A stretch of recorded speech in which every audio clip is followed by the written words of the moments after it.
things to get done tonight. Get a couple more blah, blah, blah. Enough, blah. Words. Use them. Another episode or two of Dracula. Chapter. And I have a big cat painting to finish. And, we'll go on from there.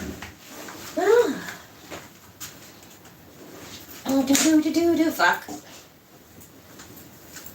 I need to find the black marker. Or I need to buy one, and I don't want to buy one, so I better find one.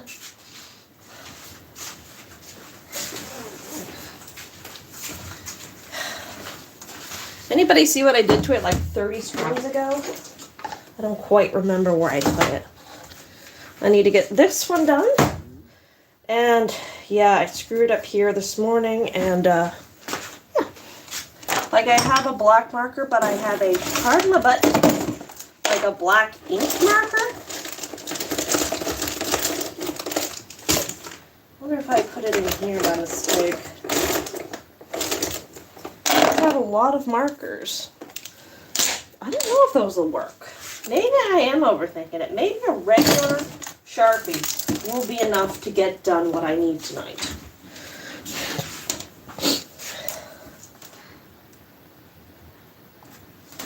It might.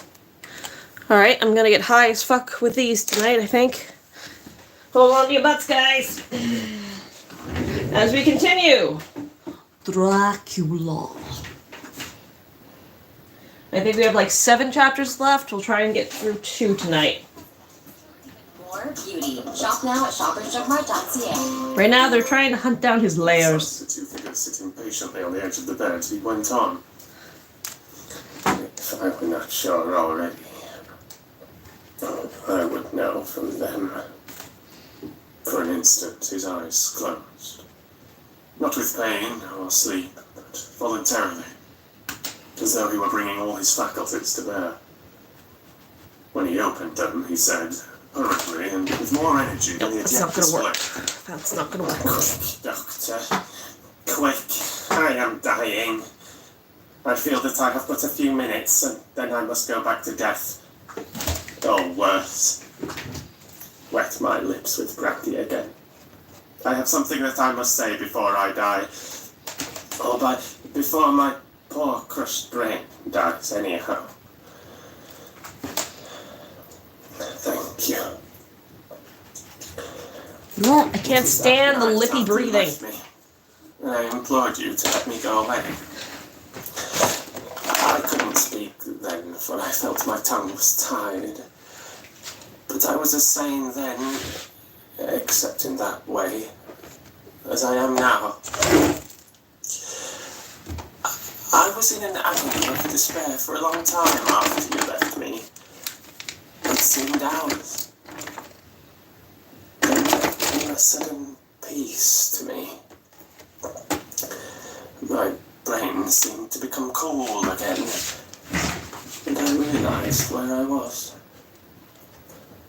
I heard the dogs bark behind our house, but not where he was. As he spoke, Van Helsing's eyes never blinked, but his hand came out and met mine and gripped it hard. He did not, however, betray himself.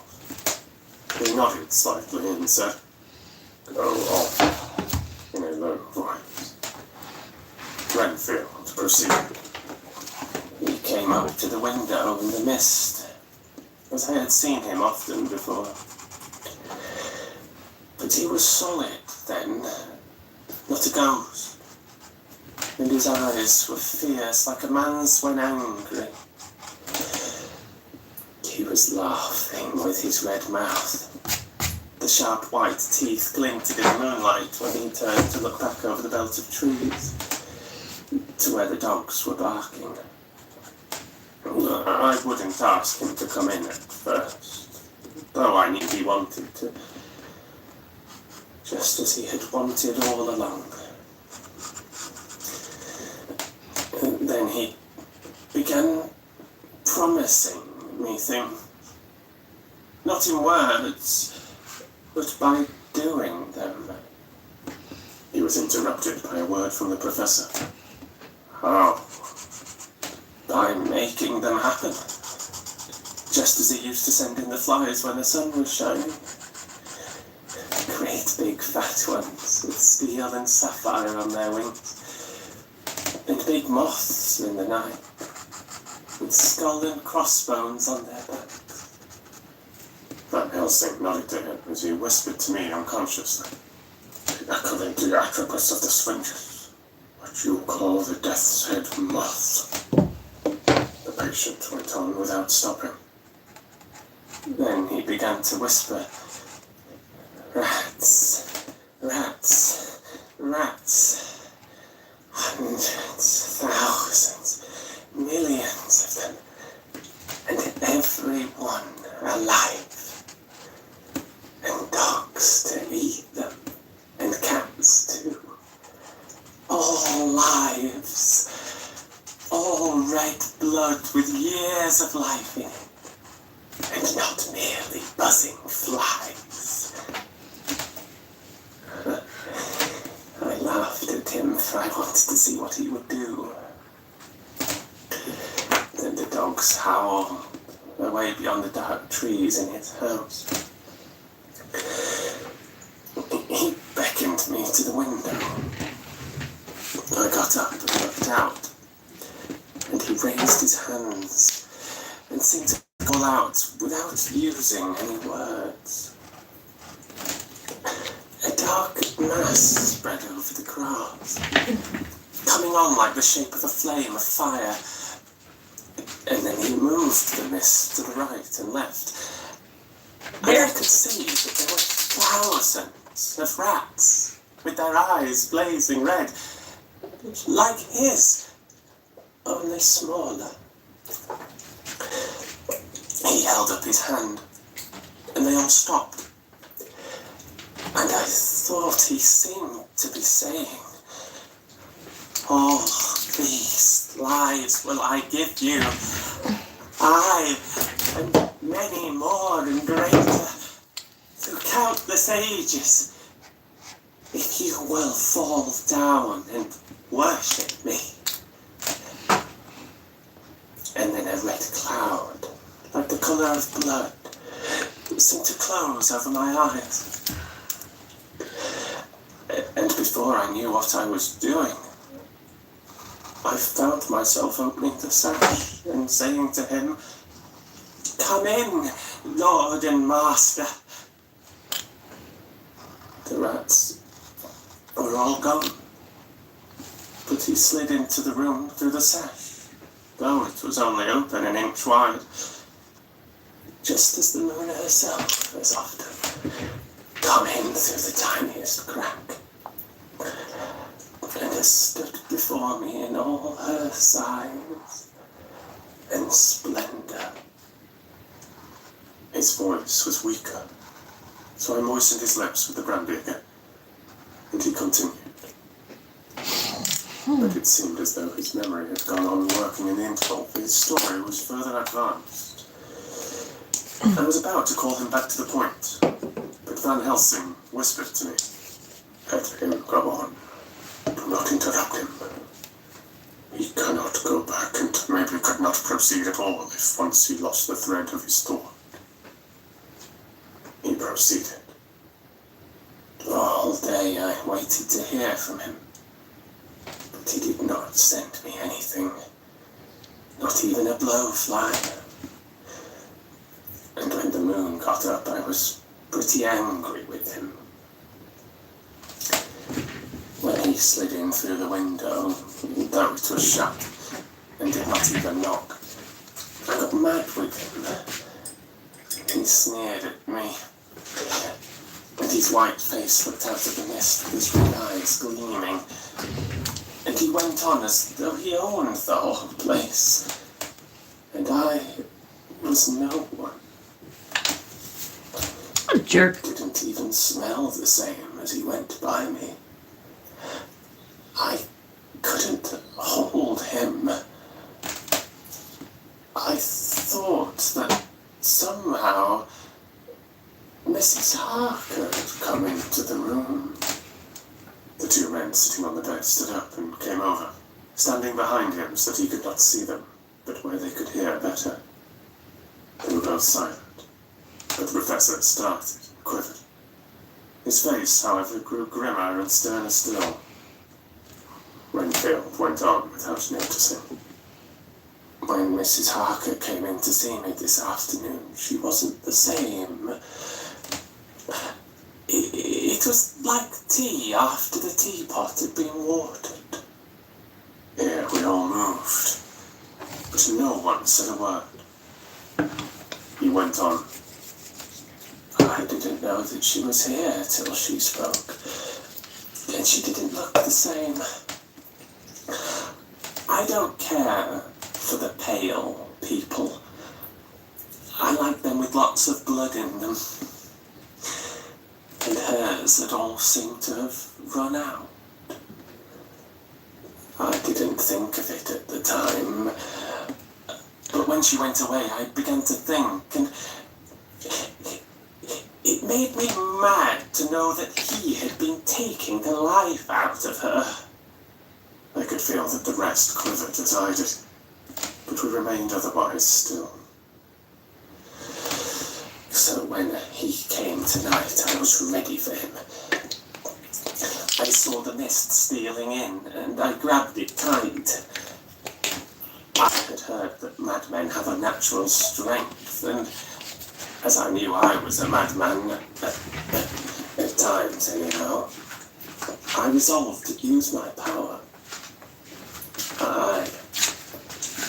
And he felt it too, for he had to come out of the mist to struggle with me. I held tight, and I thought I was going to win, for I didn't mean him to take any more of her life, till I saw his eyes. They burned into me, and my strength became like water. He slipped through it, and when I tried to cling to him, he raised me up and flung me down. There was a red cloud before me, and a noise like thunder. And the mist seemed to steal away under the door. His voice was becoming fainter, and his breath more stertorous. Van Helsing stood up instinctively. We know the worst now, he said. He is here, and we know his purpose. It may not be too late. Let us be armed, the same as we were the other night. But lose no time. There is not an instant to spare. There was no need to put our fear, there was no conviction into words. We shared them in common. We all heard and took from our rooms the same things that we had when we entered the council. Yeah, it has to be a lot. The professor had his ready. And as we met in the corridor, he pointed to them significantly as he said, They never leave me, and they shall not till this unhappy business is over. Be wise also, my friends. It is no common enemy that we deal with. Unless that dear Madame Mina should suffer. He stopped. Stop talking! Start running! His voice was breaking. I do not know if rage or terror predominated in my own heart.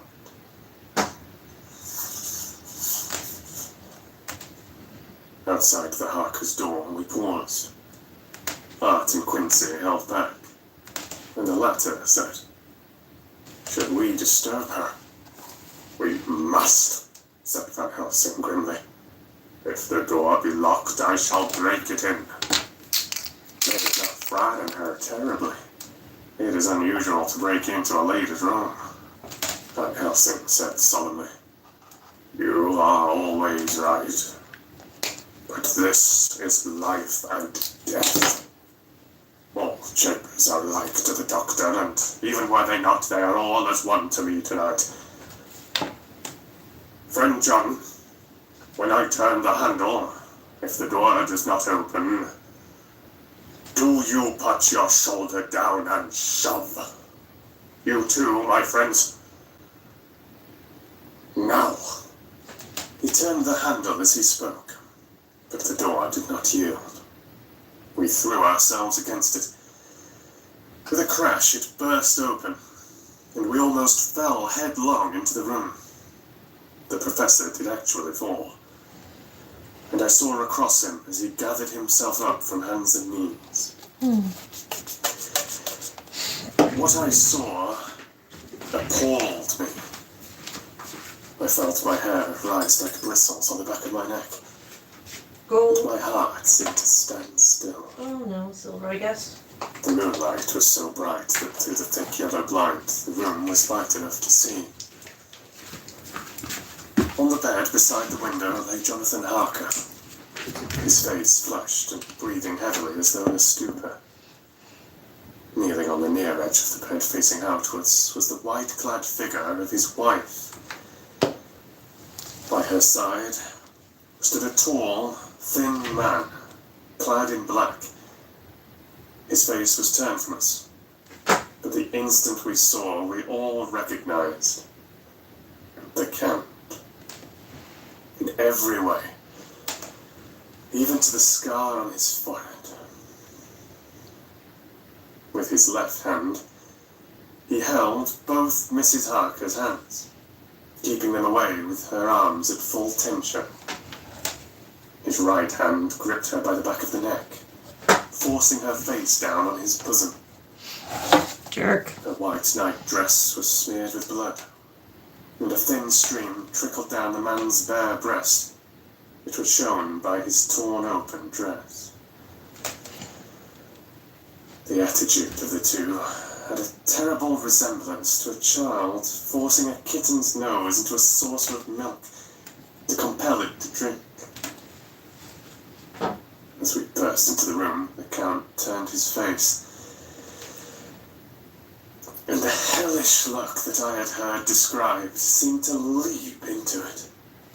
His eyes flamed red with devilish passion. The great nostrils of the white aquiline nose opened wide and quivered at the edge. Mine is singing a cat. Sharp This one. teeth behind the full lips of the blood-dripping mouth, champed together as those of a wild beast. With a wrench which threw his victim back upon the bed as though hurled from a height, he turned and sprang at us. But by this time the professor had gained his feet and was holding towards him the envelope which contained the sacred wafer. The Count suddenly stopped, just as poor Lucy had done outside the tomb, and cowered back. Further and further back he cowered, as we, lifting our crucifixes, advanced. The moonlight suddenly failed, as a great black cloud sailed across the sky, and when the gaslight sprang up under Quincy's match, we saw nothing but a faint vapour. This, as we looked, trailed under the door, which, with the recoil from its bursting open, had swung back to its old position. Van Helsing, Art, and I moved forward to Mrs. Harker, who by this time had drawn her breath and with it had given a scream so wild, so ear-piercing, so despairing, that it seems to me now that it will ring in my ears till my dying day. For a few seconds she lay in her helpless attitude in disarray. Her face was ghastly, with a pallor which was accentuated by the blood which smeared her lips and cheeks and chin. From her throat trickled a thin stream of blood. Her eyes were mad with terror. Then she put before her face her poor crushed hands, which bore on their whiteness the red mark of the Count's terrible grip. And from behind them came a low, desolate wail, which made the terrible scream seem only the quick expression of an endless grief. Van Helsing stepped forward and drew the coverlet gently over her body, whilst Art, after looking at her face for an instant despairingly, ran out of the room. Van Helsing whispered to me, "Jonathan is in a stupor such as we know the vampire can produce. We can do nothing with poor Madame Mina for a few moments till she recovers herself. I must wake him." He dipped the end of the towel in cold water, and with it began to flick him on the face. His wife all the while holding her face between her hands and sobbing in a way that was heartbreaking to hear. Okay, gotta not fuck this up now. I raised the blind and looked out of the window. There was much moonshine, and as I looked, I could see Quincy Morris run across the lawn and hide himself in the shadow of a great yew tree. It puzzled me to think why he was doing this, but at the instant I heard Harker's quick exclamation as he woke to partial consciousness and turned to the bed. On his face, as there might well be, was a look of wild amazement. He seemed dazed for a few seconds, and then full consciousness seemed to burst upon him all at once. He started up. His wife was aroused by the quick movement and turned to him with her arms stretched out, as though to embrace him. Instantly, however, she drew them in again, and putting her elbows together, held her hands before her face, and shuddered till the bed beneath her shook. "In God's name, what does this mean?" Harker cried out. "Dr. Seward, Dr. Van Helsing, what is it? What has happened? What is wrong? Mina, dear, what is it? What does that blood mean? My God, has it come to this?" And, raising himself to his knees, he beat his hands wildly together. "Good God, help us! Help her! Oh, help her!" With a quick movement, he jumped from bed and began to pull on his clothes. All the man in him awake the need for instant exertion. Alright, "What has happened? Hi, baby. Tell me all about it!" he cried, without pausing. "Dr. Van Helsing, you love Mina, I know. Oh, do something to save her. It cannot have gone I too far haven't done yet. any of the ears. Guard her while I look for him." His wife, through her terror and horror and distress, saw some sure danger to him. Instantly forgetting her own grief, she seized hold of him and cried out, "No, no, Jonathan, you must not leave me. I have suffered enough tonight, God knows, without the dread of his harming you. I can't believe I got all this done and forgot about the ears. Stay with these friends who will watch over you." Her expression became frantic as she spoke, and he yielding to her, she pulled him down, sitting on the bedside, and clung to him fiercely. Van Helsing and I tried to calm them both. The professor held up his little golden crucifix and said with wonderful calmness, "Do not fear, my dear. We are here.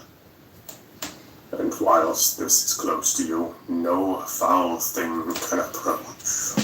I have to do all these ears. You are safe for tonight. But we must be calm and take counsel together." She shuddered and was silent, holding down her head on her husband's breast. When she raised it, his white night robe was stained with blood where her lips had touched, and where the thin open wound in her neck had sent forth drops. The instant she saw it, she drew back with a low wail and whispered, amidst choking sobs, "Oh, unclean, unclean." I must touch him or kiss him no more. Oh, that it should be that it is I who am now his worst enemy, and whom he may have most cause to fear. To this he spoke out resolutely. Nonsense, Mina. It is a shame to me to hear such a word. I would not hear it of you, and I shall not hear it from you. May God judge me by my deserts and punish me with more bitter suffering than even this hour. If by any act or will of mine, anything ever come between us. He put out his arms and folded her to his breast, and for a while she lay there sobbing. He looked at us over her bowed head, with eyes that blinked damply above his quivering nostrils. His mouth was set as steel. I have to finish one cat at a After a time. while, her sobs became less frequent and more faint. And then he said to me, speaking with a studied calmness, which I felt tried his nervous power to the utmost. "It's I now, hear it. Mrs. Seward. Hang on. Tell me all about it. I have to open his Now window. I know the broad fact. Tell me all that has been." I told him exactly what had happened, and he listened with seeming impassively. But his nostrils twitched, and his eyes blazed as I told how the ruthless hands of the Count had held his wife in that terrible and horrid position, with her mouth to the open wound in his breast. It interested me, even at that moment, to see that, whilst the face of white-set passion worked convulsively over the bowed head, the hands tenderly and lovingly stroked the ruffled hair. That is more like Just as pink. I had finished, Quincy and Golding knocked at the door. They entered in obedience to our summons. Van Helsing looked at me questioningly. I understood him to mean if we were to take advantage of their coming, to divert, if possible, the thoughts of the unhappy husband and wife from each other, and from themselves. So on nodding acquiescence to him, he asked them what they had seen or done, Okay. to which Lord Golding answered, "I could not see him anywhere in the passage. Making or in it any pink. rooms. I looked in the study, but though he had been there, he had gone. He had, however..." He stopped suddenly, looking at the poor drooping figure on the bed. Van Helsing said gravely, "Go on, friend Arthur. We want here no more concealments. Our hope now is in knowing all. Tell freely." So Roberts went on. He had been there. And though it could only have been for a few seconds, he made rare hay of the place. All the manuscript had been burned, and the blue flames were flickering amongst the white ashes. The cylinders of your phonograph, too, were thrown on the fire, and the wax had helped the flames. Here, I interrupted. Thank God there was the other copy in the safe. His face lit for a moment, but fell again as he went on. I ran downstairs then, but could see no sign of him. I looked into Renfield's room, but there was no trace there except... Again he paused. "Go on," said Harker hoarsely. So he bowed his head, and moistening his lips with his tongue, added, "Except that the poor fellow is dead." Mrs. Harker raised her head, looking from one to the other of us as she said solemnly, "God's will be done." I could not but feel that art was keeping back something, but as I took it that it was with a purpose, I said nothing. Van Helsing turned to Morris and asked, "And you, friend Quincy, have you any to tell?" "A little," he answered. "It may be much eventually, but at present I can't say. I thought it well to know, if possible, where the Count would go when he left the house. I did not see him, but I saw a bat rise from Renfield's window and flap westward. I expected to see him in some shape go back to Carfax, but he evidently sought some other lair. He will not be back tonight. The sky is reddening in the east and the dawn is close. We must work tomorrow." He said the latter words through his shut teeth. For a space of perhaps a couple of minutes there was silence, and I could fancy that I could hear the sound of our hearts beating. Then Van Helsing said, placing his hand very tenderly on Mrs. Harker's head, "And now, Madame Mina, poor dear Madame Mina, tell us exactly what happened. God knows that I do not want that you be pained, but it is need that we know all. For now, more than ever, has all work to be done quick and sharp and in deadly earnest. The day is close to us that must end all. if it may so be. And now is the chance that we may live and learn. The poor dear lady shivered, and I could see the tension of her nerves as she clasped her husband closer to her, and bent her head lower and lower still on his breast. Then she raised her head proudly, and held out one hand to Van Helsing, who took it in his, and, after stooping and kissing it reverently, held it fast. The other hand was locked in that of her husband, who held his other arm thrown round her protectingly. After a pause, in which she was evidently ordering her thoughts, she began. I took the sleeping draught which you had so kindly given me, but for a long time it did not act. I seemed to become more wakeful, and myriads of horrible fancies began to crowd in upon my mind. All of them connected with death, and vampires, with blood and pain and trouble. Her husband involuntarily laughed. She turned to him and said lovingly, "Do not fret, dear. You must be brave and strong and help me through the horrible task. Do your job! If you only knew what an effort it is to me to tell of this fearful thing at all, you would understand how much I need your help." Well, I saw I must try to help the innocent. I mean, he did go through some shit at the castle, so he has an idea. I resolutely set myself to sleep. Sure enough, sleep must soon have come to me, for I remember no more. Jonathan coming in had not waked me, for he lay by my side right next I remember. There was in the room the same thin white mist that I had before noted. But I forget now if you know of this.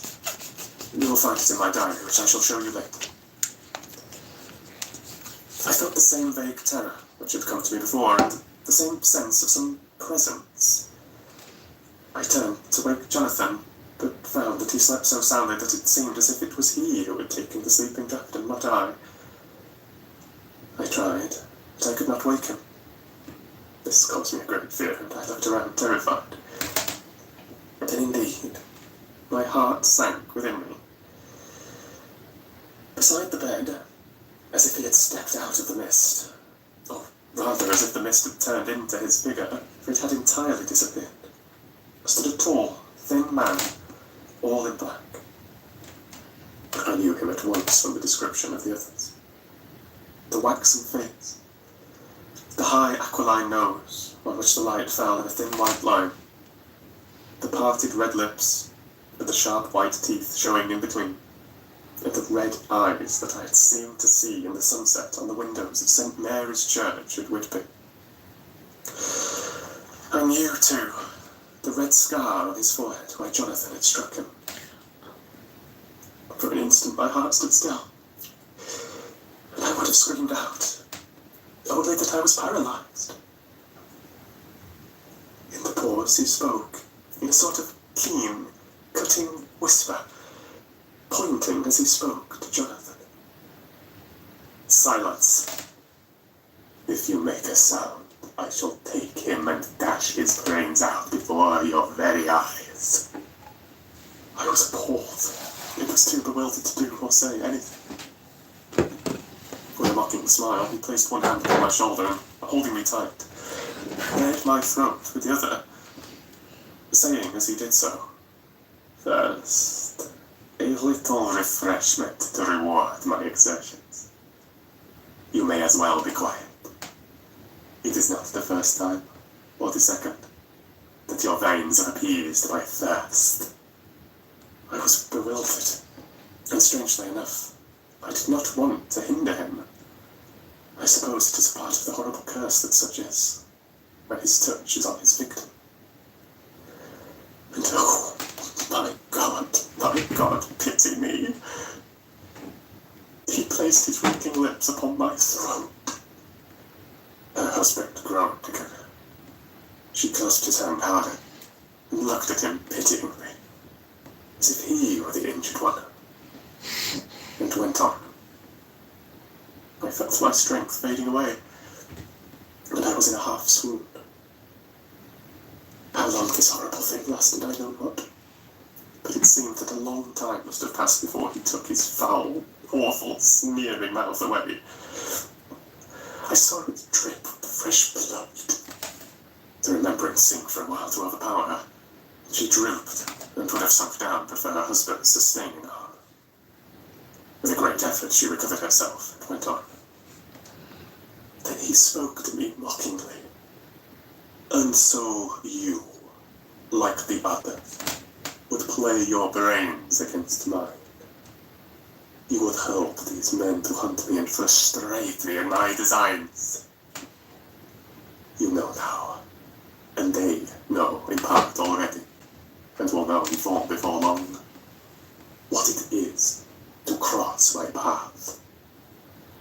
They should have kept their energies for use closer to home.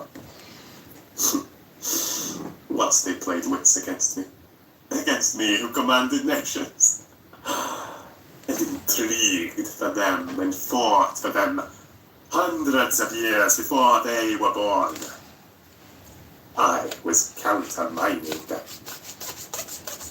And you, their best beloved one. And now to me, flesh of my flesh, blood of my blood, kin of my kin, my bountiful wine press for a while, and shall be later on my companion and my helper. You shall be avenged in turn, for not one of them but shall minister to your needs. But as yet you are to be punished for what you have done. You have aided in thwarting me. Now you shall come to my call. When my brain says, come to you, you shall cross land or sea to do my bidding. And to that end this. With that he pulled open his shirt with his long sharp nails, opened a vein in his breast. When the blood began to spurt out, he took my hands in one of his, holding them tight, and with the other seized my neck and pressed my mouth to the wound so that I must either suffocate or swallow some of the... Oh my God, my God. What have I done? What have I done to deserve such a fate? I who have tried to walk in meekness and righteousness all my days. God, pity me. Look down on a poor soul in worse than mortal peril, and in mercy pity those to whom she is dear. Then she began to rub her lips as though to cleanse them from pollution. As she was telling her terrible story, the eastern sky began to quicken, and everything became more and more clear. Harker was still and quiet, but over his face, as the awful narrative went on, came a grey look which deepened and deepened in the morning light, till when the first red streak of the coming dawn shot up, the flesh stood darkly out against the whitening hair. Too fly. We have arranged that one of us is to stay within call of the unhappy pair till we can meet together and arrange about taking action. Of this I am sure. The sun rises today on no more miserable house in all the great round of its daily course.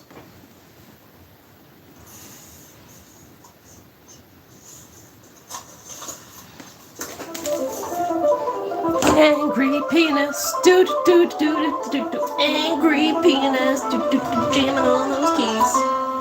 Woo!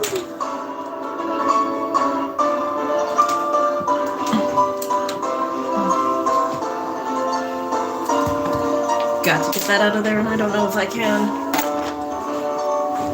It's a little paint bubble. There we go. I'm just gonna have to paint that gray. It's no other choice. Chapter 22. Ugh. Jonathan Harker's Journal. 3rd of October. Ooh, that's in like a couple of days. As I must do something, I'll go mad. I write this diary. It is now 6 o'clock, and we have to meet in the study in half an hour and take something to eat. For Dr. Van Helsing and Dr. Seward are agreed that if we do not eat, we cannot work our best. Our best will be, God knows, required today. I must keep writing at every chance, for I dare not stop to think. All, big and little, must go down. Perhaps at the end, the little things may teach us most. The teaching, big or little, could not have landed Mina or me anywhere worse than we are today. However, we must trust and hope. Poor Mina told me just now, with the tears running down her dear cheeks, that it is in trouble and trial that our faith is tested, that we must keep on trusting, and that God will aid us up to the end. The end. Oh my God, what end? To work, to work. When Dr. Van Helsing and Dr. Seward had come back from seeing poor Renfield, we went gravely into what was to be done. First, Dr. Seward told us that when he and Dr. Van Helsing had gone down to the room below, they had found Renfield lying on the floor, all in a heap. His face was all bruised and crushed in, and the bones of the neck were broken. Dr. Seward asked the attendant who was on duty in the passage if he had heard anything. He said that he had been sitting down, he confessed to half dozing, when he heard loud voices in the room, and then Renfield had called out loudly several times, "God, God, God!" After that, there was a sound of falling, and when he entered the room, he found him lying on the floor, face down, just as the doctors had seen him. Van Helsing asked if he had heard voices, or a voice, and he said he could not say. That at first it had seemed to him as if there were two, but as there was no one in the room, it could have been only one. He could swear to it, if required, that the word God was spoken by the patient. Dr. Seward said to us, when we were all alone, that he did not wish to go into the matter. The question of an inquest had to be considered, and it would never do to put forward the truth, as no one would believe it. As it was, he thought that on the attendant's evidence he could give a certificate of death by misadventure in falling from bed. In case the coroner should demand it, there would be a formal inquest, necessarily to the same result. When the question began to be discussed as to what should be our next step, the very first thing we decided was that Mina should be in full confidence, that nothing of any sort, no matter how painful, should be kept from her. Finally! She herself agreed as to its wisdom. It was pitiful to see her so brave, and yet so sorrowful, and in such a depth of despair. There must be no more concealment, she said. Alas, we have had too much already. And besides, there is nothing in all the world that can give me more pain than I've already endured. That I suffer now. Whatever may happen, it must be of new hope, or of new courage to me. Van Helsing was looking at her fixedly as she spoke, and said, suddenly, but quietly, "But dear Madame Mina, are you not afraid? Not for yourself, but for others from yourself after what has happened?" Her face grew set in its lines. Her eyes shone with the devotion of a martyr as she answered, "No, for my mind is made up." "To what?" he asked gently, whilst we were all very still. For each in our own way, we had a sort of vague idea of what she meant. Her answer came with direct simplicity, as though she were simply stating a fact. "Because if I find in myself, and I shall watch keenly for it, a sign of harm to any that I love, I shall die." "You would not kill yourself?" he asked hoarsely. "I would, if there were no friend who loved me, who would save me such a pain and so desperate an effort." She looked at him meaningly as she spoke. He was sitting down, but now he rose and came close to her, and put his hand on her head as he said solemnly, "My child, that is such an one if it were for your good. For myself, I could hold it in my account with God to find such an euthanasia for you, even at this moment, if it were best. Nay, were it safe. But my child..." For a moment, he seemed choked, and a great sob rose in his throat. He gulped it down and went on. "There are here some who will stand between you and death. You must not die. You must not die by any hand, but least of all by your own. Until the other, who has fouled your sweet life, is true dead, you must not die. For if he is still with the quick undead, your death would make you even as he is. Oh, yeah. No, you must live. You must struggle and strive to live, though death would seem a boon unspeakable. You must fight death himself, though he come to you in pain or in joy, by the day or the night, in safety or in peril. On your living soul, I charge you that you do not die, nay, nor think of death, till this great evil be past. The poor dear grew white as death, and shook and shivered, as I have seen a quicksand shake and shiver at the incoming of the tide. We were all silent. We could not nothing. At length she grew more calm, and turning to him said, sweetly, but oh so sorrowfully, as she held out her hand, I promise you, my dear friend, that if God will let me live, I shall strive to do so, till, if it may be in his good time, this horror may have passed away from me. She was so good and brave that we all felt that our hearts were strengthened to work and endure for her, and we began to discuss what we were to do. Ooh, yuck. I told her that she was to have all the papers in the safe, and all the papers or diaries and phonographs we might hereafter use. It was to keep the record as she had done before. She was pleased with the prospect of anything to do, if pleased could be used in connection with so grim an interest. As usual, Van Helsing had thought ahead of everyone else, and was prepared with an exact ordering of our work. It is perhaps well, he said, that at our meeting after our visit to Carfax we decided not to do anything with the earth boxes that lay there. Had we done so, the Count must have guessed our purpose, and would doubtless have taken measures in advance to frustrate such an effort with regard to the others. But now he does not know our intentions. Nay, more, in all probability he does not know that such a power exists to us as can sterilize his lairs, so that he cannot use them as of old. We are now so much further advanced in our knowledge as to their disposition that, when we have examined the house in Piccadilly, we may track the very last of them. Today, then, is ours, and in it rests our hope. The sun that rose on our sorrow this morning guards us in its course. Until it sets tonight, that monster must retain whatever form he now has. He is confined within the limitations of his earthly envelope. He cannot melt into thin air, nor disappear through cracks or chinks or crannies. If he go through a doorway, he must open the door like a mortal. And so we have this day to hunt out all his lairs and sterilize them. So we shall, if we have not yet catch him and destroy him, drive him to bay in some place where the catching and the destroying shall be, in time, sure.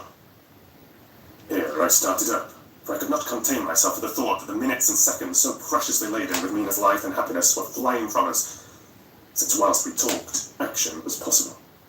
But Van Helsing held up his hand warningly.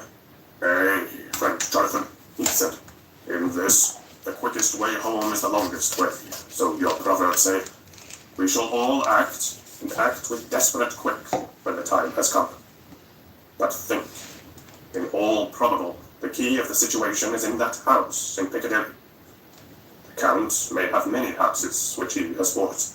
All of them will have deeds of purchase, keys, and other things. He will have paper that he write on, and he will have his book of checks. There are many belongings that he must have somewhere.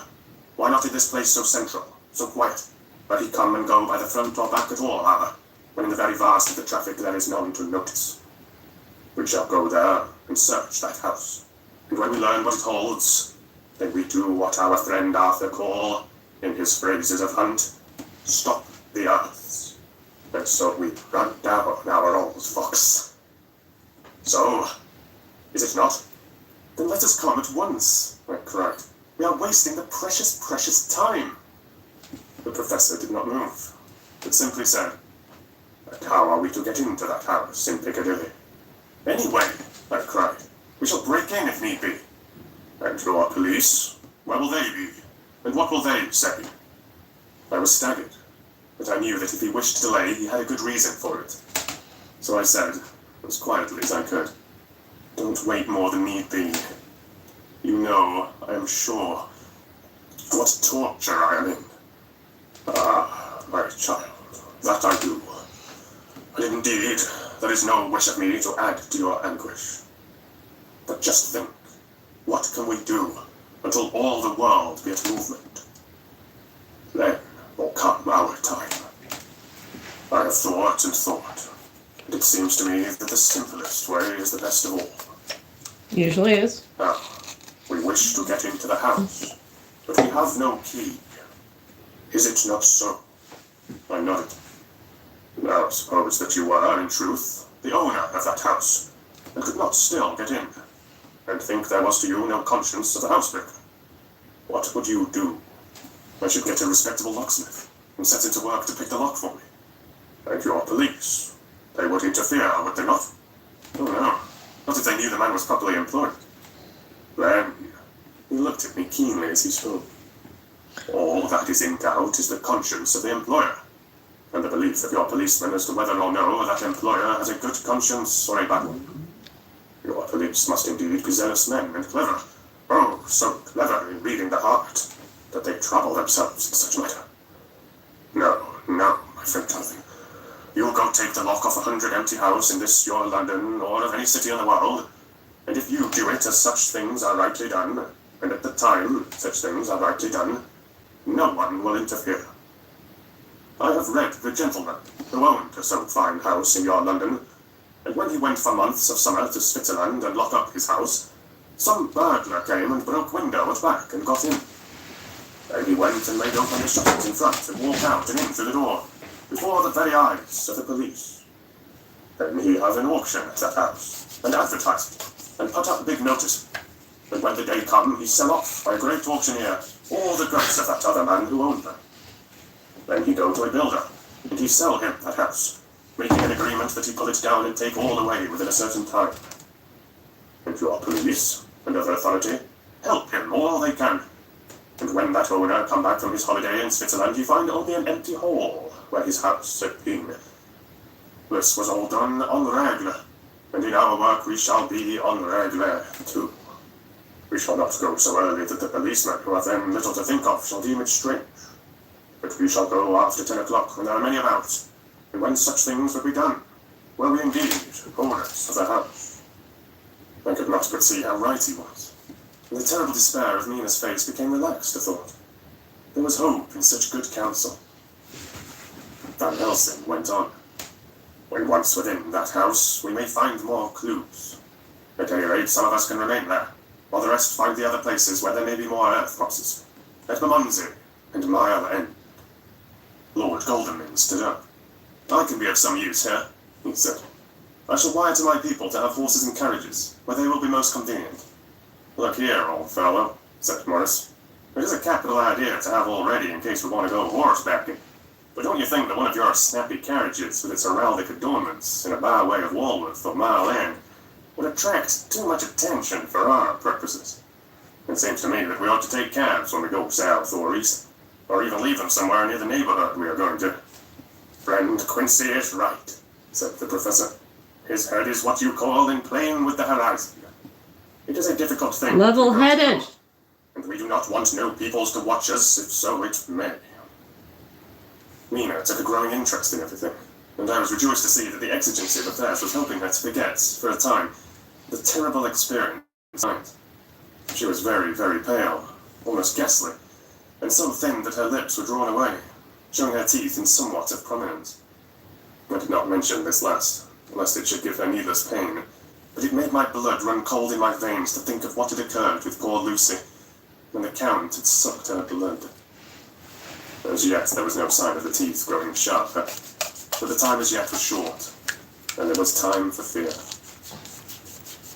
When we came to the discussion of the sequence of our efforts, and of the disposition of our forces, there were new sources of doubt.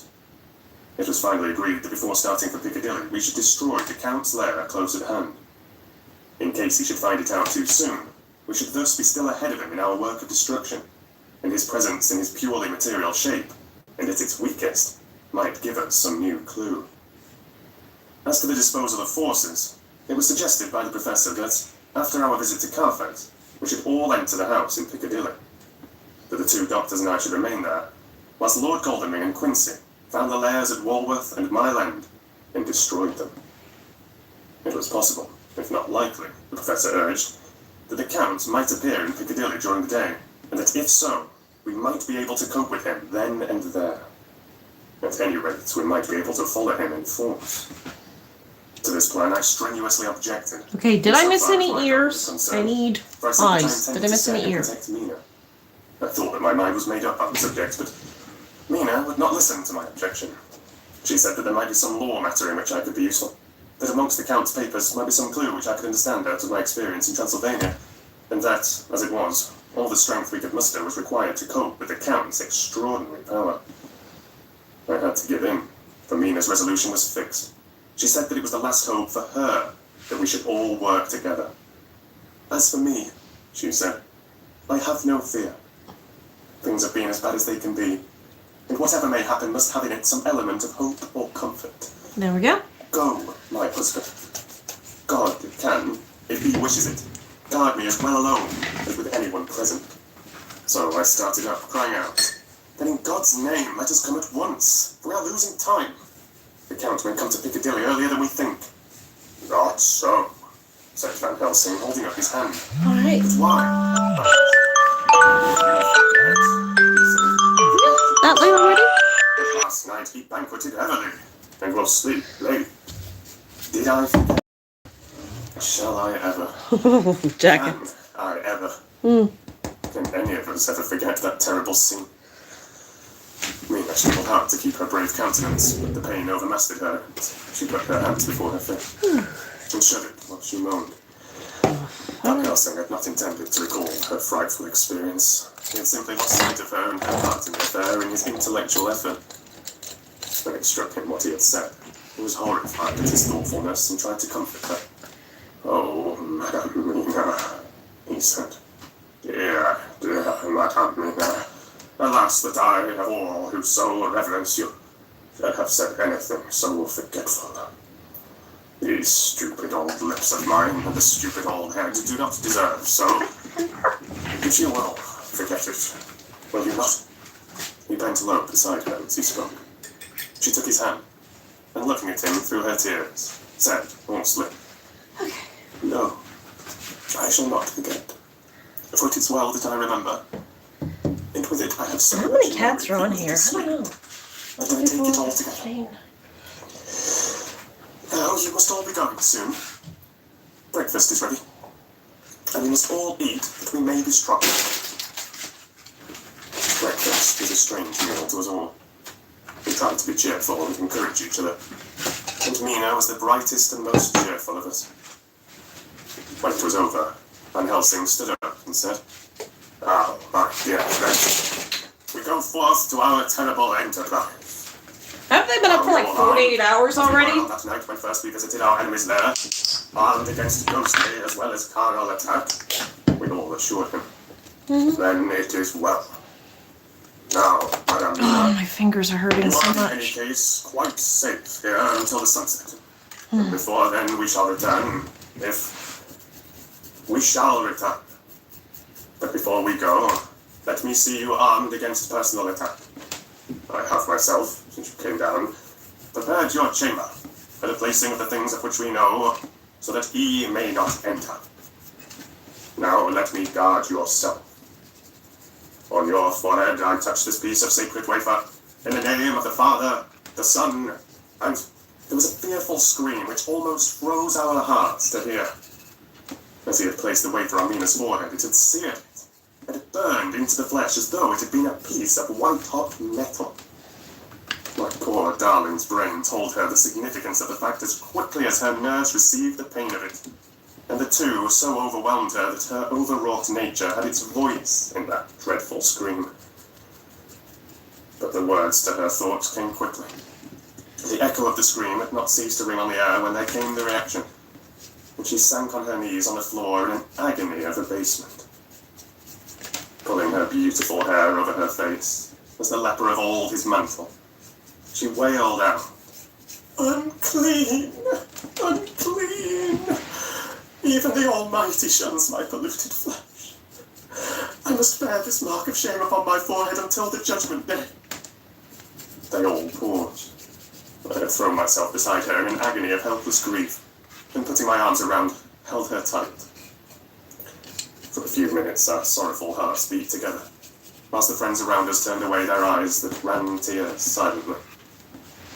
Then Van Helsing turned and said gravely, so gravely that I could not help feeling that he was in some way inspired, and was stating things outside himself.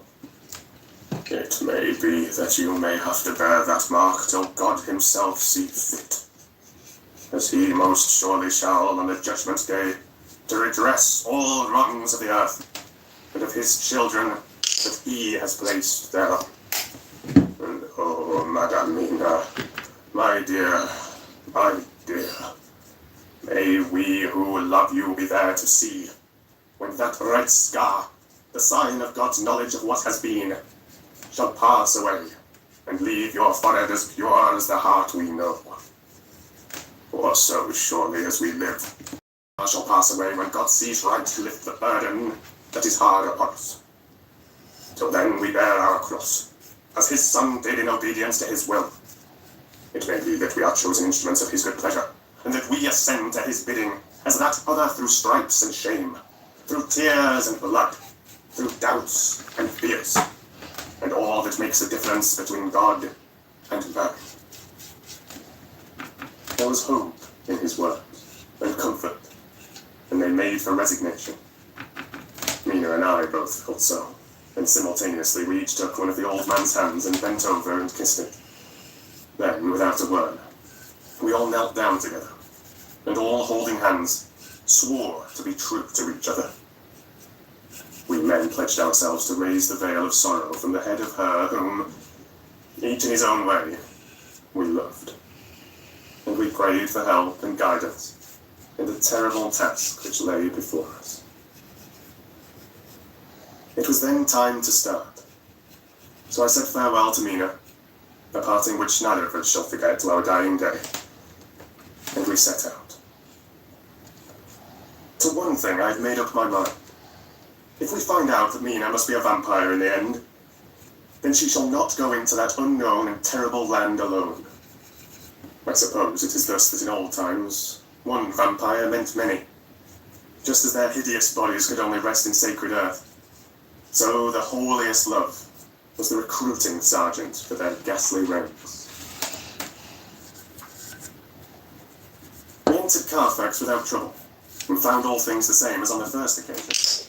It was hard to believe that among so prosaic surroundings of neglect and dust and decay, there was any ground for such fear as already we knew. Had not our minds been made up, and had there not been terrible memories to spur us on, we could hardly have proceeded with our test. We found no papers, or any sign of use in the house, and in the old chapel the great boxes looked just as we had seen them last. Dr. Van Helsing said to us solemnly as we stood before him, "And now, my friends, we have a duty here to do. We must sterilize this earth, so sacred of holy memories, that he has brought from a far distant land for such fell use. He has chosen this earth because it has been holy. Thus we defeat him with his own weapon, for we make it more holy still. It was sanctified to such use of man. Now we sanctify it to God." As he spoke, he took from his bag a screwdriver and a wrench, and very soon the top of one of the cases was thrown open. The earth smelled musty and close, but we did not somehow seem to mind, for our attention was concentrated on the professor. Taking from his box a piece of the sacred wafer, he laid it reverently on the earth, and then shutting down the lid, began to screw it home, we aiding him as he worked. One by one, we treated in the same way each of the great boxes, and left them as we had found them to all appearance. But in each was a portion of the host. When we closed the door behind us, the professor said solemnly, "So much is already done. If it may be that with all the others we can be so successful, then the sunset of this evening may shine on Madam Mina's forehead all white as ivory, and with no stain." As we passed across the lawn on our way to the station to catch our train, we could see the front of the asylum. I looked eagerly, and in the window of my own room saw Mina. I waved my hand to her, and nodded to tell that our work there was successfully accomplished. She nodded in reply to show that she understood. The last I saw, she was waving her hand in farewell. It was with a heavy heart that we saw at the station, and just caught the train, which was steaming in as we reached the platform. I have written this in the train.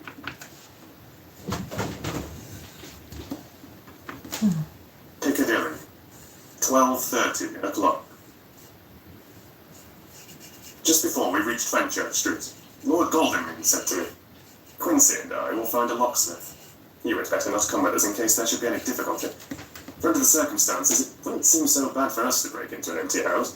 But you are a solicitor, and the Incorporated Law Society might tell you that you should have known better."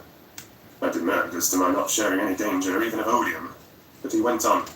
"Besides, it will attract less attention if there are not too many of us. My title will make it all right with the locksmith and with any policeman that may come along. You'd better go with Jack and Professor and stay in the Green Park, somewhere inside of the house. And when you see the door opened and the smith has gone away, do you all come across? We shall be on the lookout for you. We shall let you in." "The advice is good," said Van Helsing. So we said no more. Godalming and Morris hurried off in a cab. We followed him in another. At the corner of Arlington Street, our contingent got out and strolled into the Green Park. My heart beat as I saw the house on which so much of our hope was centred, looming up grim and silent in its deserted condition, amongst its more lively and spruce-looking neighbours. We sat down on a bench within good view, and began to smoke cigars so as to attract as little attention as possible. The minutes seemed to pass with leaden feet as we waited for the coming of the orders. At length, we saw a four-wheeler drive up. Out of it, in leisurely fashion, got Lord Godalming and Morris, and down from the box descended a thick-set working man with his rush-woven basket of tools. Morris paid the cabman, touched his hat, and drove away. Together, the two ascended the steps, and Lord Godalming pointed out what we wanted done. The workman took off his coat leisurely and hung it on one of the spikes of the rail, saying something to a policeman who had just then sauntered along. The policeman nodded acquiescence, and the man, kneeling down, placed his bag beside him. After searching through it, he took out a selection of tools, which he proceeded to lay beside him in orderly fashion. Then he stood up, looked into the keyhole, blew into it, and, turning to his employers, made some remark. Lord Godalming smiled, and the man lifted a good-sized bunch of keys. Selecting one of them, he began to probe the lock, as if feeling his way with it. After fumbling about for a bit, he tried a second, and then a third. All at once, the door opened under a slight push from him, and he and the two others entered the hall. We sat still. My own cigar burned furiously, but Van Helsing's went cold altogether. We waited patiently as we saw the workman come out and bring in his bag. Then he held the door partly open, steadying it with his knees, whilst he fitted a key to the lock. This he finally handed to Lord Godalming, who took out his purse and gave him something. The man touched his hat, took his bag, put on his coat, and departed. Not a soul took the slightest notice of the whole transaction. When the man had fairly gone, we three crossed the street and knocked at the door. It was immediately opened by Quincy Morris, beside whom stood Lord Godalming lighting a cigar. "The place smells so vilely," said the latter as we came in. It did indeed smell vilely, like the old chapel at Carfax. And with our previous experience, it was plain to us that the Count had been using the place pretty freely. We moved to explore the house, all keeping together in case of attack. For we knew we had a strong and wily enemy to deal with, and as yet, we did not know whether the Count might not be in the house. In the dining room, which lay at the back of the hall, we found 8 boxes of earth. 8 boxes only, out of the 9 which was sought. Our work was not over. It would never be until we should have found the missing box. First, we opened the shutters of the window, which looked out across a narrow stone-flagged yard and the blank face of a stable, pointed to look like the front of a miniature house. There were no windows in it, so we were not afraid of being overlooked, and we did not lose any time in examining the chests. With the tools which we had brought with us, we opened them, one by one, and treated them as we had treated those others in the chapel. It was evident to us that the Count was not at present in the house, and we proceeded to search for any of his effects. After a cursory glance at the rest of the rooms, from basement to attic, we came to the conclusion that the dining room contained any effects which might belong to the Count, and so we proceeded to minutely examine them. They lay in a sort of orderly disorder on the great dining room table. There were title deeds of the Piccadilly house in a great bundle, deeds of the purchase of the houses of Mile End and Bermondsey, note paper, envelopes, and pens and ink. All were covered up in thin wrapping paper to keep them from the dust. There were also a clothes brush, a brush and comb, and a jug and basin, the latter containing dirty water which was reddened as if with blood. Last of all was a little heap of keys of all sorts and sizes, probably those belonging to the other houses. When we had examined this last find, Lord Godalming and Quincy Morris, taking accurate notes of the various addresses of the houses in the east and the south, took with them the keys in a great bunch and set out to destroy the boxes in these places. The rest of us are, with what patience we can, waiting their return, or the coming of the Count.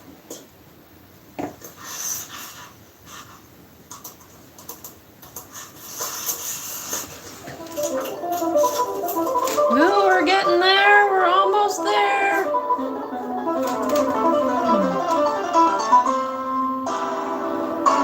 5 chapters left. We might get it tomorrow night.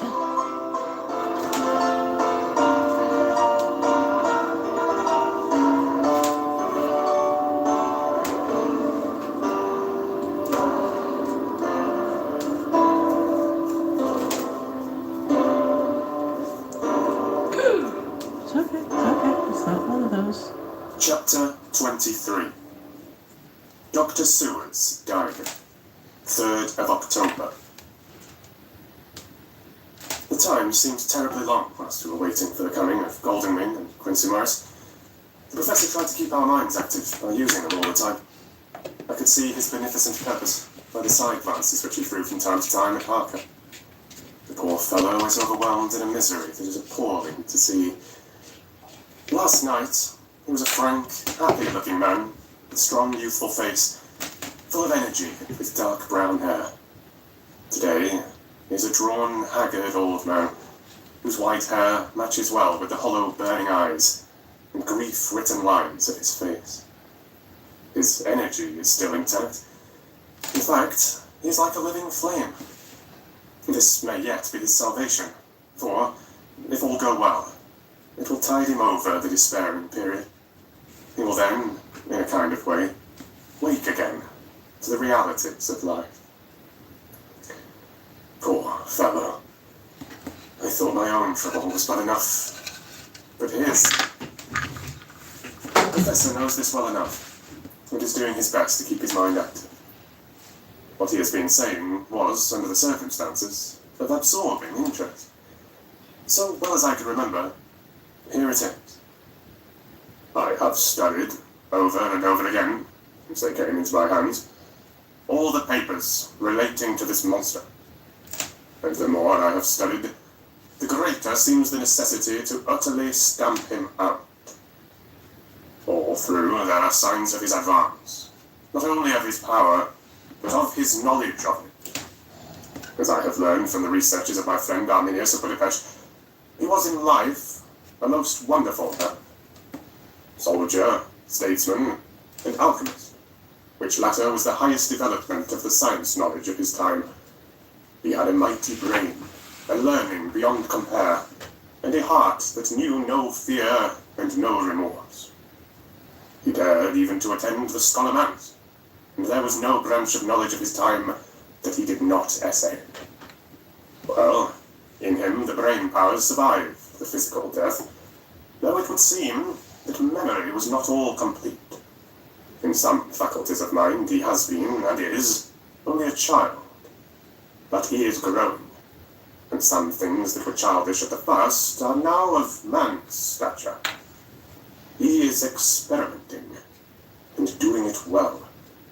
And if it had not been that we have crossed his path, he would be yet, he may be yet if we fail, the father, or the furtherer, of a new order of beings, whose road must lead through death, not life.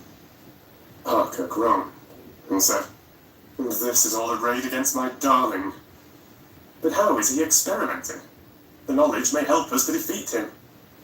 He has all along, since his coming, been trying his power, slowly but surely. That big child brain of his is working. Well, for us, it is as yet a child's brain, for had he dared at the first to attempt certain things, he would long ago have been beyond our power.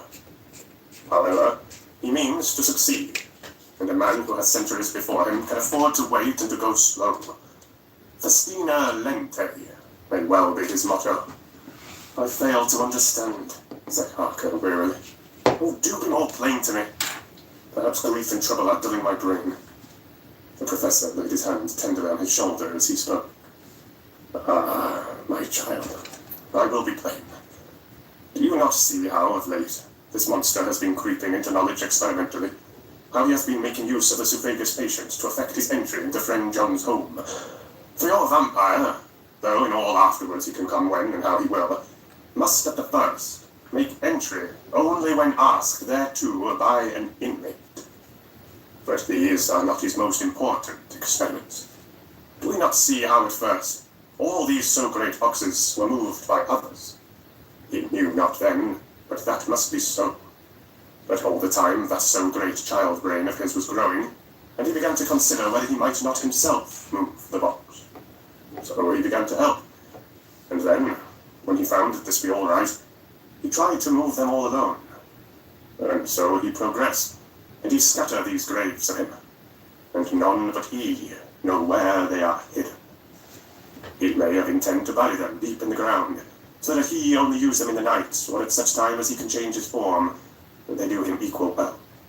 And none may know these are his hiding place.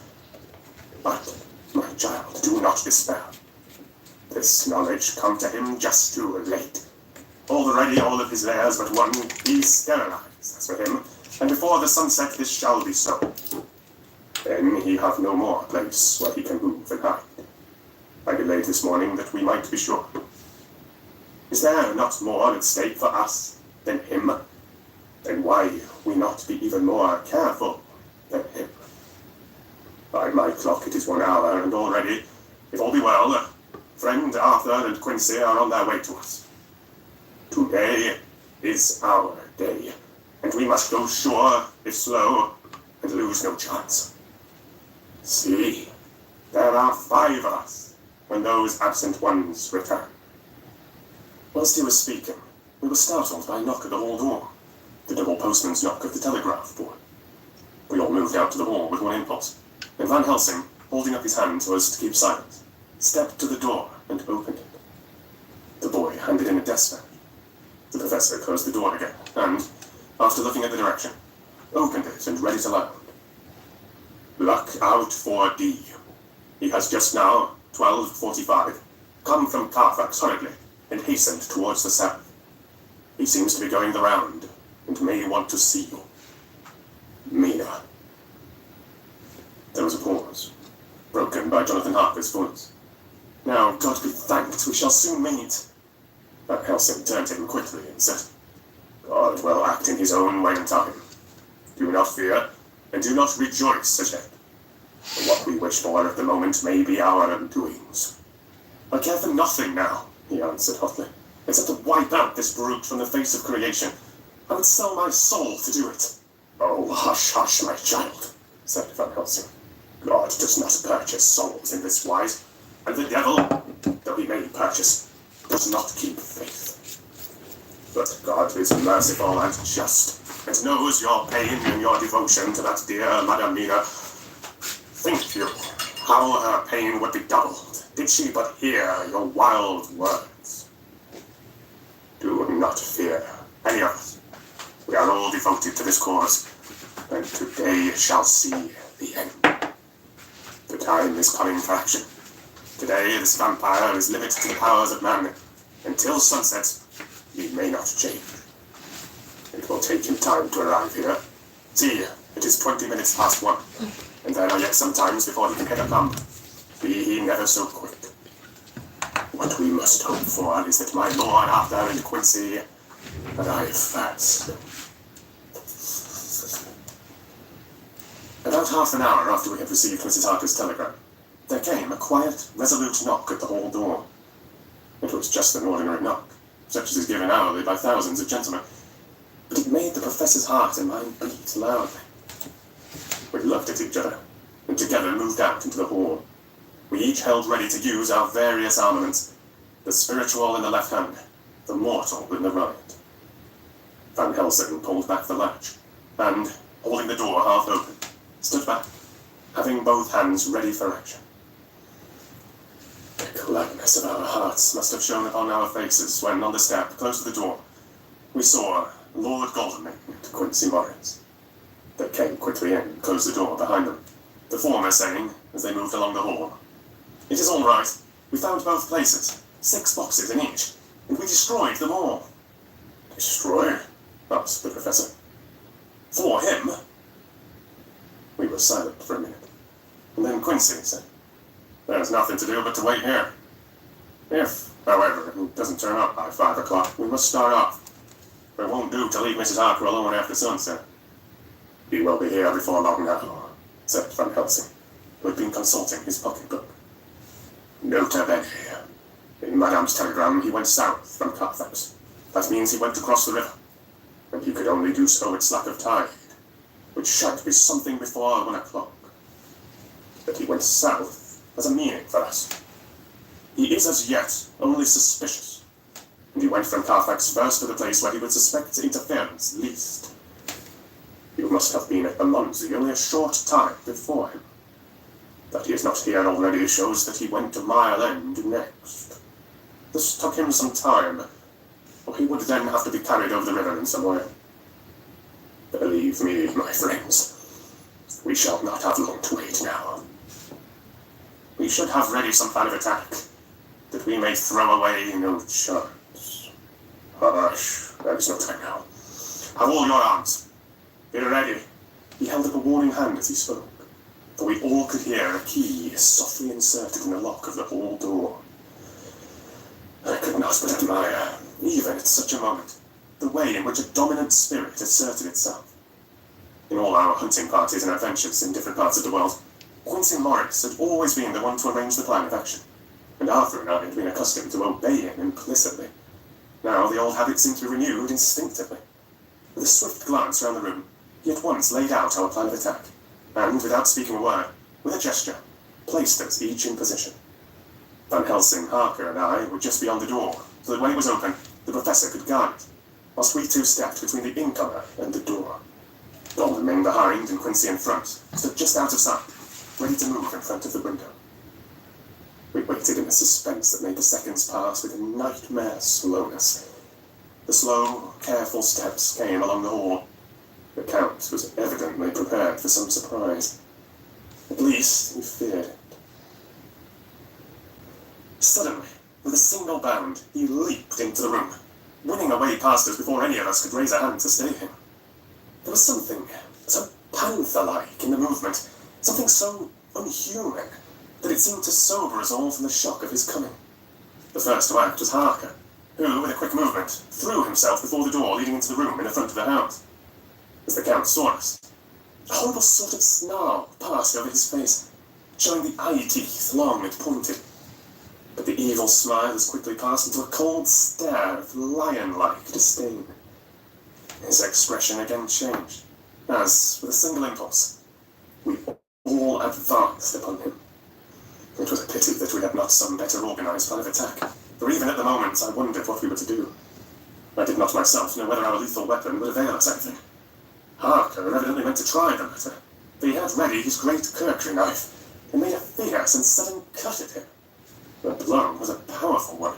Only the diabolical quickness of the Count's leap back saved him. A second less, and a trenchant blade had shone through his heart. As it was, the point just cut the cloth of his coat, making a wide gap whence a bundle of banknotes and a stream of gold fell out. The expression of the Count's face was so hellish that for a moment I feared for Harker, though I saw him throw the terrible knife aloft again for another stroke. Instinctively I moved forward with protective impulse, holding the crucifix and wafer in my left hand. I felt a mighty power fly along my arm, and it was without surprise I saw the monster cower back before a similar movement made spontaneously by each one of us. It would be impossible to describe the expression of hate and baffled malignity, 5 chapters left. anger and hellish rage which came over the Count's face. His waxen hue became greenish-yellow by the contrast of his burning eyes, and the red scar on the forehead showed on the pallid skin like a palpitating wound. The next instant, with a sinuous dive, he swept under Harker's arm, ere his blow could fall, and, grasping a handful of the money from the floor, dashed across the room, threw himself at the window. Amid the crash and glitter of the falling glass, he tumbled into the flagged area below. Through the sound of the shivering glass, I could hear the ting of the gold, and some of the sovereigns fell on the flagging. We ran over and saw him spring unhurt from the ground. He, rushing up the steps, crossed the flagged yard and pushed open the stable door. There he turned and spoke to us. You think to baffle me? You, with your pale faces all in a row, like sheep in a butcher's. You shall be sorry yet, each one of you. You think you have left me without a place to rest, but I have more. My revenge is just begun. I spread it over centuries, and time is on my side. Your girls that you all love are mine already, and through them you and others shall yet be mine. My creatures to do my bidding, and to be my jackals when I want to feed. Bah! With a contemptuous sneer, he passed quickly through the door, and we heard the rusty bolt creak as he fastened it behind him. The door beyond opened and shut.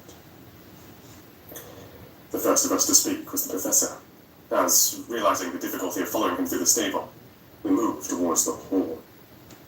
We have learned something. Much. Notwithstanding his brave words, he fears us. He fears time. He fears want. For if not, why he hurry so? His very tone betray him, or my ears deceive. Why take that money? You follow quick. You are hunters of wild beasts, and understand it so. For me, I make sure that nothing here may be of use to him, if so that he return. As he spoke, he put the money remaining into his pocket, took the title deeds in the bundle as Harker had left them, and swept the remaining things into the open fireplace, where he set fire to them with a match. Golding and Morris had rushed out into the yard, and Harker had lowered himself in the window to follow the current. He had, however, bolted the stable door, and by the time they had forced it open, there was no sign of him. Like Elsick, I tried to make inquiry at the back of the house, but the mews was deserted, and no one had seen him depart. It was now late in the afternoon, and sunset was not far off. We had to recognize that our game was up. With heavy hearts, we agreed with the professor, and he said, "Let us go back to Madame Nina. Poor dear Madame Nina. All we can do just now is done. And we can there at least protect her. But we need not despair. There is but one more earth box, and we must try to find it. When that is done, all may yet be well." I could see that he spoke as bravely as he could to comfort Harker. The poor fellow was quite broken down. Now and again he gave a low groan, which he could not suppress. He was thinking of his wife. With sad hearts, we came back to my house, where we found Mrs. Harker waiting for us. An appearance of cheerfulness which did honor to her bravery and unselfishness. When she saw our faces, her own became as pale as death. For a second or two her eyes were closed, as if she were in secret prayer. And then she said cheerfully, "I can never thank you all enough. Oh, my poor darling." As she spoke, she took her husband's grey head in her hands and kissed it. "Lay your poor head here and rest it. All will yet be well, dear. God will protect us if he so will it in his good intent." The poor fellow only groaned. There was no place for words in his sublime misery. We had a sort of perfunctory supper together, and I think it cheered us all up somewhat. It was, perhaps, the mere animal heat of food to hungry people, for none of us had eaten anything since breakfast. Or the sense of companionship may have helped us. But anyhow, we were all less miserable, and saw the morrow was not altogether without hope. True to our promise, we told Mrs. Harker everything which had passed, and although she grew snowy white at times when danger had seemed to threaten her husband, and red at others when his devotion to her was manifested, she listened bravely and with calmness. When we came to the part where Harker had rushed to the camp so recklessly, she clung to her husband's arm and held it tight, as though her clinging could protect him from any harm that might come. She said nothing, however, till the narration was all done, and matters had been brought right up to the present time. Then, without letting go of her husband's hand, she stood up amongst us and spoke. Oh, that I could give any idea of the scene.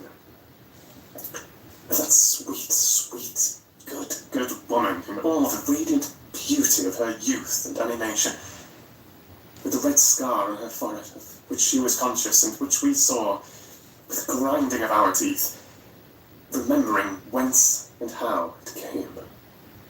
Her loving kindness against our grim hate, her tender faith against all our fears and doubting, and we, knowing that so far as symbols went, she, with all her goodness and purity and faith, was outcast from God.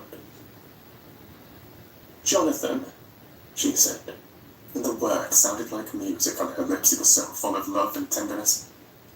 Jonathan, dear, and you, all my true friends, I want you to bear something in mind through all this dreadful time. I know that you must fight, that you must destroy, even as you destroyed the false Lucy, so that the true Lucy might live hereafter. But it is not a work of hate. That poor soul who has wrought all this misery is the saddest case of all. Just think what will be his joy when he too is destroyed in his worser part, that his better part may have spiritual immortality. You must be pitiful to him too, though it may not hold your hands from his destruction. As she spoke, I could see her husband's face darken and draw together, as though the passion in him was shrivelling his being to its core. Instinctively, the clasp on his wife's hand grew closer, till his knuckles looked white. She did not flinch from the pain, which I knew she must have suffered, but looked at him with eyes that were more appealing than ever. As she stopped speaking, he leaped to his feet, almost tearing his hand from hers as he spoke. May God give him into my hand just for long enough to destroy that earthly life of him which we are aiming at. If beyond it I could send his soul forever and ever to burning hell, I would do it.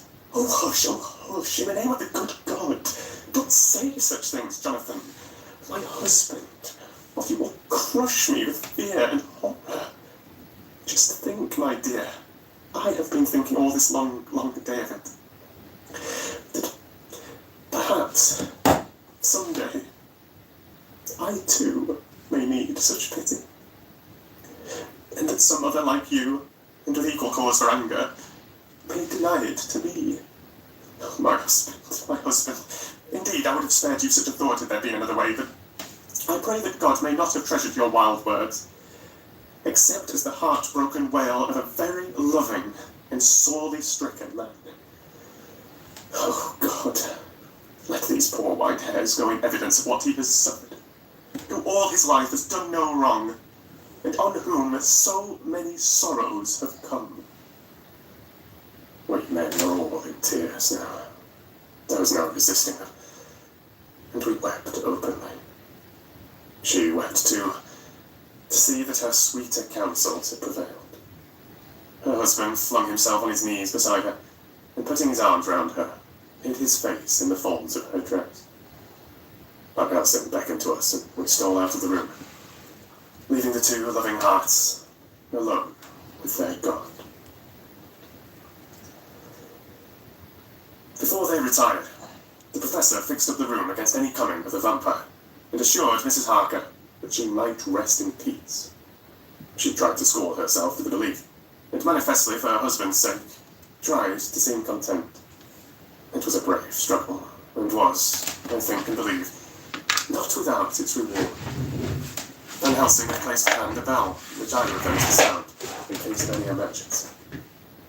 When they had retired, Quincy, Goldeming, and I arranged that we should sit up, dividing the night between us, and watch over the safety of the poor stricken lady. The first watch falls to Quincy, so the rest of us shall be off to bed as soon as we can. Goldeming has already turned in for his the second watch.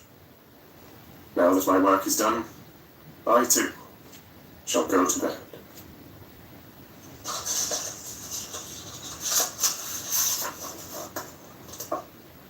Jonathan Harker's journal.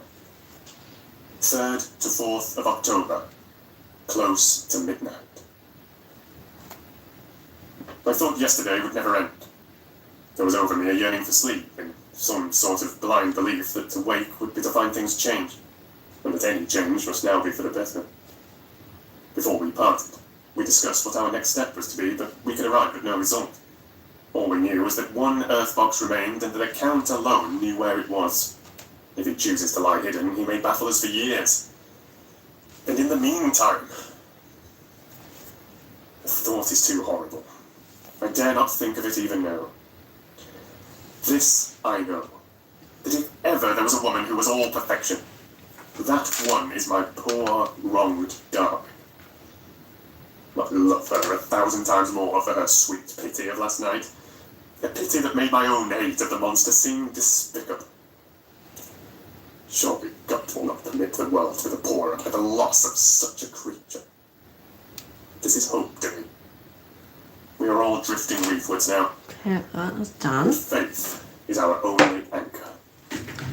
Alright. Thank God, Mina is sleeping, and sleeping without dreams. I fear what her dreams might be like with such terrible memories to ground them in. She's not been so calm within my scene since the sunset. Then, for a while, there came over her face a repose, which was like spring after the blessed March. I thought at the time that it was the softness of the red sunset on her face, but somehow now I think it has a deeper meaning. I am not sleepy myself, but I'm weary to death. However, I must try to sleep, for there is tomorrow to think of. And there is no rest for me either. Until... Okay. What's next? later. Yeah. I must have fallen asleep, for I was awakened by Mina, who was sitting up in bed with a startled look on her face. I could see easily, though we did not leave the room in darkness. She had placed a warning hand over my mouth, and now she whispered in my ear. Hush, there is someone in the corridor. I got up softly, and crossing the room, gently opened the door. Just outside, stretched on a mattress, lay Mr. Morris, wide awake. He raised a warning hand for silence as he whispered to me. Hush, go back to bed. It's all right. One of us will be here all night. We don't mean to take any chances. His look and gesture forbade discussion, so I came back and told Mina. She sighed, and positively a shadow of a smile stole over her poor, pale face. She put her arms round me and said softly, "Oh, thank God for good, brave men." With a sigh, she sank back to sleep. I write this now as I'm not sleepy, though I must try again.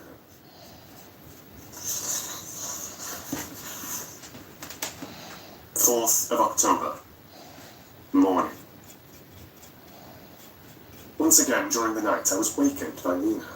This time we had all had a good sleep, for the grey of the coming dawn was making the windows into sharp oblongs, and the gas flame was like a speck rather than a disk of light. She said to me hurriedly, "Don't call the Professor. I want to see him at once." "Why?" I asked. "I have an idea. I suppose it must have come in the night and matured without my knowing it. He must hypnotize me before the dawn, and then I shall be able to speak. Go quick, dearest. The time is getting close." I went to the door. Dr. Seward was resting on a mattress, and seeing me, he sprang to his feet. "Is anything wrong?" he asked in alarm. "No," I replied. "But Mina wants to see Dr. Van Helsing at once." "I will go," he said, and hurried into the professor's room. And 2 or 3 minutes later, Van Helsing was in the room with his dressing gown, and Mr. Morris and Lord Godalming were with Dr. Seward at the door asking questions. When the professor saw Mina, a smile, a positive smile, ousted the anxiety of his face. He rubbed his hands as he said, "Oh, my dear Madame Mina, this is indeed a change. See, friend Jonathan, we have got our dear Madame Mina as a whole back to us." Then, turning to her, he said cheerfully, "And what am I to do for you? At this hour you do not want me for nothings." "I want you to hypnotize me," she said. "Do it before the dawn, for I feel that then I can speak, and speak freely. Be quick, for the time is short." Without a word, he motioned her to sit up in bed. Looking fixedly at her, He commenced to make passes in front of her, from over the top of her head downward, with each hand in turn. Mina gazed at him fixedly for a few minutes, during which my own heart beat like a trip hammer, for I felt that some crisis was at hand. Gradually her eyes closed, and she sat stock still. Only by the gentle heaving of her bosom could one know that she was alive. The professor made a few more passes, and then stopped, and I could see that his forehead was covered with great beads of perspiration. Mina opened her eyes, but she did not seem the same woman. And there was a faraway look in her eyes, and her voice had a sad dreaminess, which was new to me. Raising his hand to impose silence, the professor motioned me to bring the others in. They came on tiptoe, closing the door behind them, and stood at the foot of the bed, looking on. Mina appeared not to see them. The stillness was broken by Van Helsing's voice, speaking in a low, level tone which would not break the current of her thoughts. "Where are you?" The answer came in a neutral way. "I do not know. Sleep has no place it can call its own." For several minutes there was silence. Mina sat rigid, and the professor stood staring at her fixedly. The rest of us hardly dared to breathe. The room was growing lighter. Without taking his eyes from Mina's face, Dr. Van Helsing motioned me to pull up the blind. I did so, and the day seemed just upon us. A red streak shot up, and a rosy light seemed to diffuse itself through the room. On the instant, the professor spoke again. "Where are you now?" The answer came dreamily, but with intention. It was as though she were interpreting something. I've heard her use the same tone when reading her shorthand notes. "I do not know. It is all strange to me." "What do you see?" "I can see nothing. It is all dark." "What do you hear?" I could detect the strain in the professor's patient voice. "The lapping of water. It is gurgling by. Little waves leap. I can hear them on the outside." "And you are on a ship?" We all looked at each other, trying to glean something each from the other. We were afraid to think. The answer came quick. The baby. "Oh, yes." "What else do you hear?" "The sound of men stamping overhead as they run about. Hi, baby. There's the creaking of the chain, and a loud tinkle as the check of the capstan falls into the ratchet." "What are you doing?" "I am still. Oh, so still. Here. It is like death." The voice faded away into a deep breath, as of one sleeping. Oh, baby, you'll get full paint. Oh, no, touch that. By this time, the sun had risen, and we were all in the full light of day. Dr. Van Helsing placed his hands on Mina's shoulders, laid her head down softly on her pillow. She lay like a sleeping child for a few moments, and then, with a long sigh, awoke, and stared in wonder to see us all around her. Come here. "Have I been talking in my sleep?" was all she said. She seemed, however, to know the situation without telling, though she was eager to know what she had told. The professor repeated the conversation, and she said, "Then there is not a moment to lose. It may not be yet too late." Mr. Morris and Lord Goldington started for the door, but the professor's calm voice called them back. "Stay, my friends. That ship, wherever it was weighing anchor while she spoke. There are many ships weighing anchor at the moment in your so great port of London. Which of them is it that you see? Lord be thanked that we have once again a clue. Though whither it may lead us, we know not. We have been blind, somewhat. Blind after the manner of men.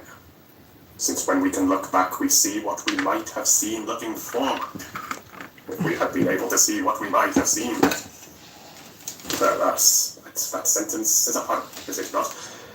We can know now what was in the Count's mind when he Gonna seized dry that brush it when body. it dries. Though Jonathan And I'm gonna add, Sophia's like, knife put him in the pumpkins. danger that even he dread. He meant escape. Hear me? Escape.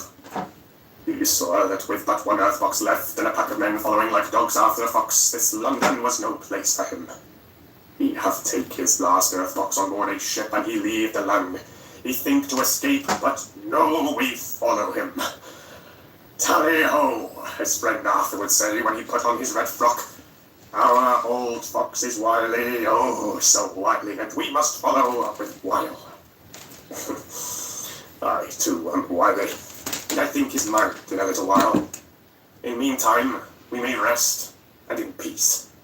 But there are waters between us which he do not want to pass, and which he could not if he would, unless the ship were to touch the land, and then only at full loss like tide. See, and the sun is just rose, and all day to sunset is to us.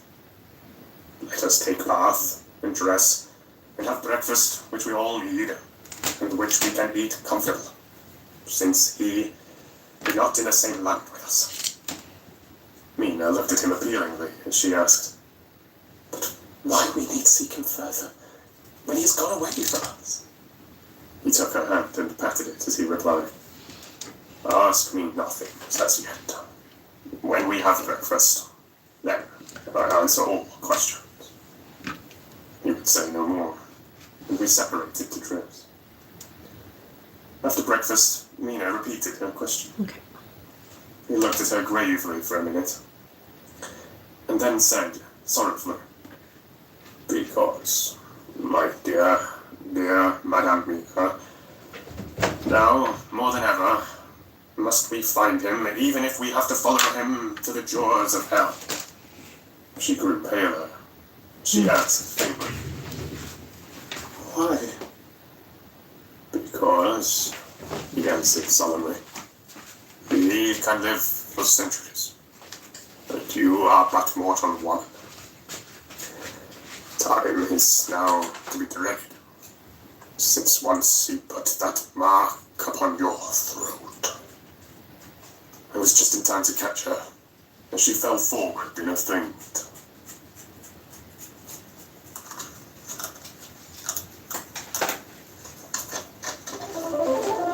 And another chapter done! Woohoo! We're getting there!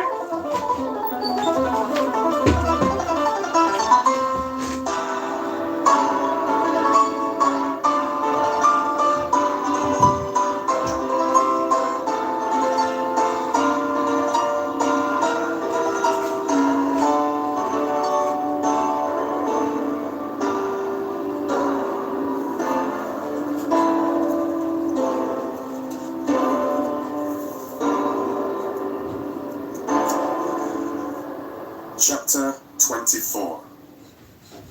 Dr. Seward's Phonograph Diary. Spoken by Van Helsing. This is to Jonathan Harker. You are to stay with your dear Madame Mina. We shall go to make our search, if I can call it so. For it is not search, but knowing, and we seek confirmation only. But do you stay and take care of her today. This is your best and most holiest office. This day nothing can find him here.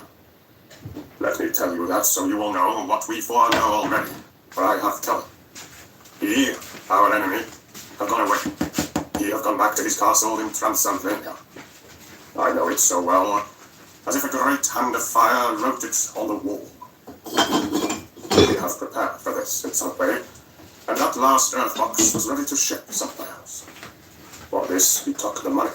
For this he hurried at the last, lest we catch him before the sun go down. It was his last hope, save that he might hide in the tomb, that he think poor Miss Lucy, being as he thought like him, keep open to him.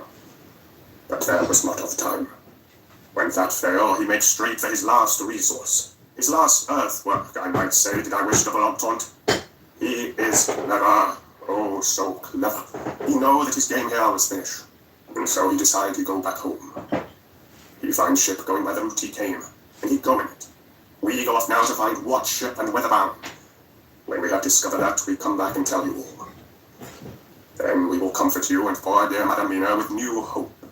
For it will be hope when you think it over, that all is not lost. This very creature that we pursue, he take hundreds of years to get so far as London, and yet in one day, When we know of the disposal of him, we drive him out. He is finite, though he is powerful to do so much harm, and suffers not as we do. But we are strong, each in our purpose, and we are all more strong together.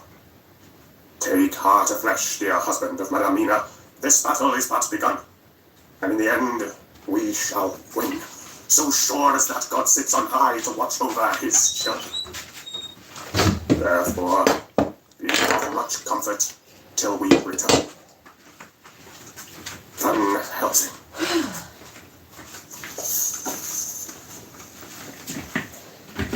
Jonathan Harker's Journal. 4th of October. When I read to Mina Van Helsing's message in the phonograph, the poor girl brightened up considerably. Already the certainty that the Count is out of the country has given her comfort, and comfort is strength to her. For my own part, now that this horrible danger is not face to face with us, it seems almost impossible to believe in it. Even my own terrible experiences in Castle Dracula seem like a long-forgotten dream. Okay. Here in the crisp autumn air and the bright... I'm going to call that a night. We got the big cat finished, finally. I got the tentacles painted on the ship. I got the first base of the haunted house done. And I broke the head off 2 figurines and cut the head off a horse. I also have some heartburn. Okay, I'm going tonight. Thanks everyone for stopping by. And I will see you.